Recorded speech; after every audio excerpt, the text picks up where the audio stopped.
Pasal 17 yaitu 1. Evaluasi dilakukan dalam rangka pengendalian mutu pendidikan kepramukaan sebagai bentuk akuntabilitas penyelenggaraan pendidikan kepramukaan kepada pihak yang berkepentingan.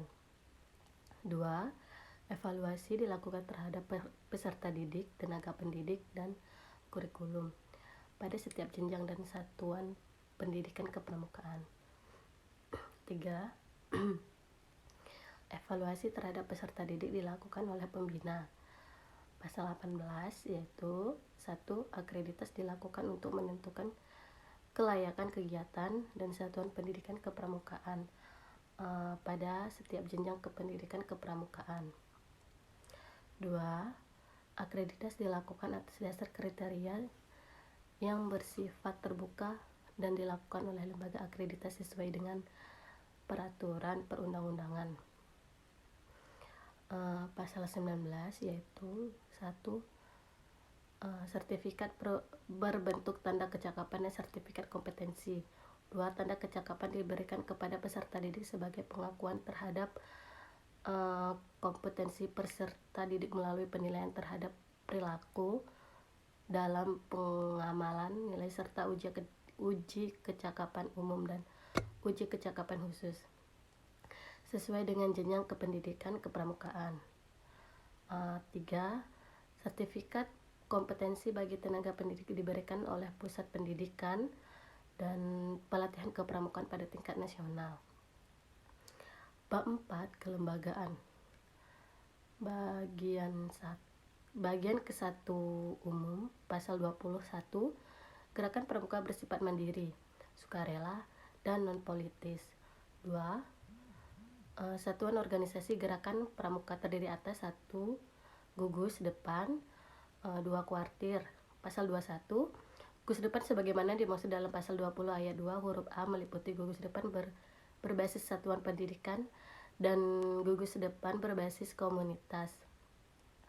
Pasal 22, 1. Gugus depan berbasis satuan pendidikan sebagaimana dimaksud dalam pasal 21 meliputi gugus depan di lingkungan pendidikan formal. 2. Gugus depan berbasis komunitas sebagaimana dimaksud dalam pasal 21 meliputi gugus depan komunitas kewilayahan, agama, profesi, organisasi kemasyarakatan, dan komunitas lain.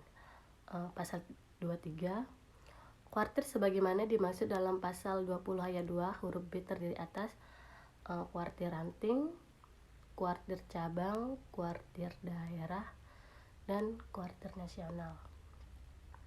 Bagian kedua, pembentukan kepengurusan organisasi. Pasal 24, gugus depan sebagaimana dimaksud dalam pasal 20 ayat 2 huruf A dibentuk melalui musyawarah anggota pramuka. Pasal 25, 1. Gugus depan sebagaimana dimaksud dalam pasal 24 dapat membentuk kuartir ranting.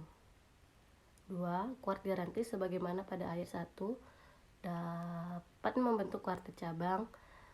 Pasal 26, 1. Kuartir cabang sebagaimana dimaksud dalam pasal 25 ayat 2 dapat membentuk kuartir daerah. 2. Kuartir daerah sebagaimana dimaksud pada ayat 1 dapat membentuk kuartir nasional. Pasal 27, 1. Kepengurusan kuartir sebagaimana dimaksud dalam pasal 23 dipilih oleh pengurus organisasi gerakan pramuka yang berada di bawahnya secara demokratis melalui musyawarah kuartir.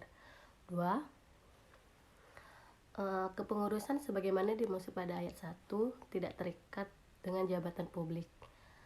Bagian ketiga, kuartir ranting, kuartir cabang, kuartir daerah, dan kuartir nasional. Dan pasal 28, 1. Kuartir ranting sebagaimana dimaksud dalam pasal 23 huruf A merupakan satuan organisasi gerakan pramuka di kecamatan. 2. Kuartir ranting mempunyai tugas memimpin dan mengendalikan gerakan pramuka dan kegiatan kepramukaan di kecamatan. 3. kuartir ranting sebagaimana dimaksud pada ayat 1 dibentuk oleh paling sedikit 5 gugus depan melalui musyawarah ranting. 4. Kepengurusan kuartir ranting dibentuk melalui musyawarah ranting. Dan yang kelima, kepemimpinan kuartir tentang ranting bersifat kolektif. 6. Musyawarah ranting sebagaimana dimaksud pada ayat 3 merupakan forum untuk yang pertama, pertanggungjawaban organisasi. 2. Pemilihan dan penetapan kepengurusan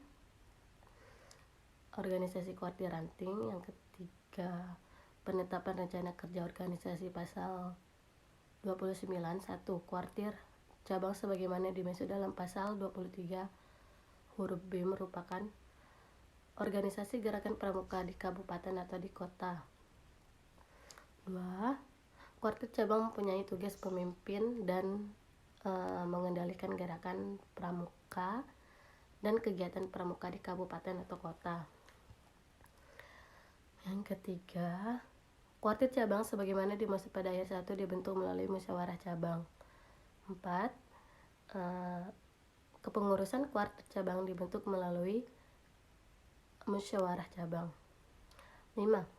Kepemimpinan kuartir cabang bersifat kolektif. 6. Musyawarah cabang sebagaimana dimaksud pada ayat 3 merupakan forum untuk yang pertama, pertanggungjawaban organisasi, pemilihan dan penetapan kepengurusan. Yang ketiga, penetapan rencana kerja organisasi pasal 30. 1. Kuartir daerah sebagaimana dimaksud dalam pasal 23 huruf C merupakan organisasi gerakan pramuka di provinsi.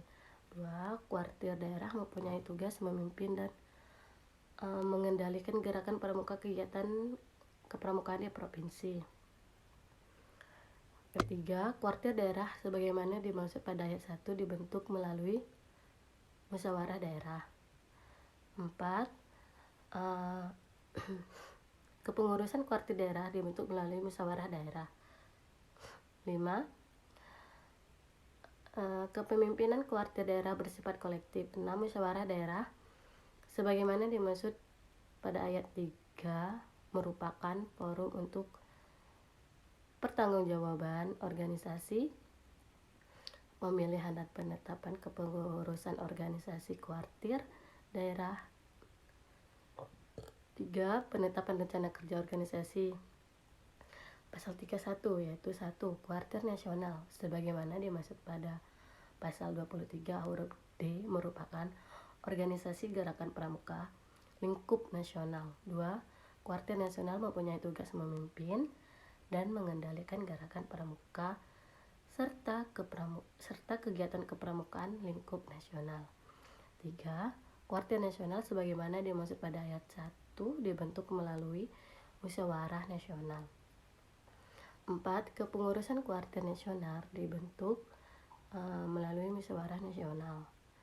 Dan yang kelima, kepemimpinan dan kuartir nasional bersifat kolektif. Terima kasih, sekian dari saya. Salam pramuka.